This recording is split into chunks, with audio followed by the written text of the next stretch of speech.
Habari za siku ndugu zetu wapendwa, wafuatiliaji wa makala yetu, ndugu zetu mnaotufuatilia katika page yetu ya Chakula cha Ubongo.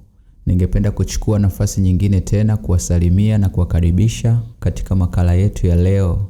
Na kama bado hauja subscribe kwenye page yetu, ningependa kukuomba usubscribe ili uwe wa kwanza kupata mafundisho yetu na vitu vizuri pia vinavyokuja. Leo nitakufundisha mbinu 4 bora na rahisi za kupunguza stress katika maisha yako. Na sababu na kufundisha hivi ni kwa sababu stress sio nzuri. Stress zina affect maisha yetu, stress zina affect utendaji wetu wa kazi. Stress zina athiri pia jinsi ambavyo tunautreat miili yetu, tunaitreat akili yetu. Kwa hiyo ukiwa na stress huwezi kufanya kazi vizuri, ukiwa na stress huwezi kuwasiliana vizuri, ukiwa na stress kuna mambo yanakuwa hayaendi. Kwa hiyo nitakufundisha mbinu 4 nzuri na rahisi za kupunguza stress katika maisha yako ili mambo yawe mazuri na ufanye kazi, utumie ubongo wako kwa 100%. Mbinu ya kwanza au njia ya kwanza ya kupunguza stress na nzuri zaidi ni kufanya mazoezi. Kwenye miili yetu kuna hormone zinaitwa endorphins. Hizo hormone ni feel good hormones. Ukizirelease kuna some sense in your body una feel good. Kwa hiyo feeling good moment ndo moment ambao unahitaji na unaipata baada ya kufanya mazoezi. Kwa hiyo ukifanya mazoezi unasaidia kupunguza hizo hormone na una feel good. Mbinu ya pili na mbinu nzuri sana ya kupunguza stress katika maisha yako ni kuweka mpangilio wa vitu. Jifunze kuweka mpangilio katika maisha yako. Mpangilio wa vitu ni kitu muhimu sana. Kwa sababu stress zinakuja unapokuwa umezungukwa na vitu vingi vya kufanya, majukumu mengi ya kufanya, au vitu vingi vya kuachieve at the same time vinaweza vikakupa stress. Kwa hiyo ukitaka kupunguza stress katika maisha yako, jifunze kuweka mpangilio. Ina maana unaweka ratiba kamili, step by step.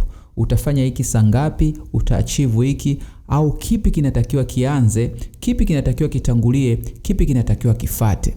Kwa hiyo unapojikuta umeweka mpangilio mzuri wa vitu vyako, technically unakuwa kwenye hatua nzuri ya kusolve stress katika maisha yako. Kwa hiyo jifunze kuweka mpangilio wa vitu na itakusaidia kupunguza stress katika maisha yako.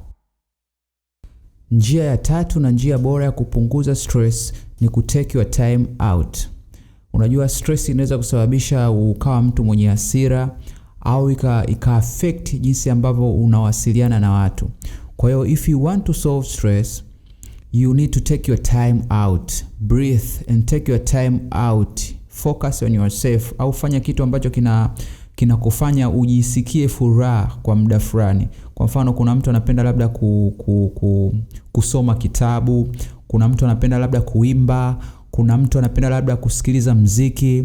Take your time, fanya kitu ambacho kinakufanya urelax kidogo. Is either music, is either reading books, is either talking to somebody ambao wanakufanya ujisikie vizuri. Inaweza ikakusaidia pia kupunguza stress. Mbinu nyingine ya 4 na mbinu bora ya kupunguza stress kisayansi ni kumeditate.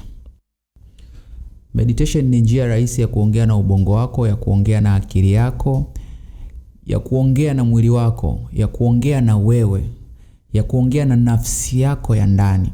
Kwa hiyo meditation inahitaji mazoezi na inahitaji training. Kwa urefu zaidi kuhusu jinsi ya kujifunza meditation au jinsi ya kujifunza kumeditate, nitaelezea kwenye somo linalofuata kwenye my next video. Itakuwa ni somo refu zaidi linalozungumzia kuhusu meditation. Kwa hiyo kwa leo naomba nikupe hizo tips 4 tu bora za kupunguza stress. Ukizitumia itakusaidia sana kupiga hatua katika maisha yako. Until next time we will meet. Naomba usubscribe kwenye account yangu, ulike, ucomment pia.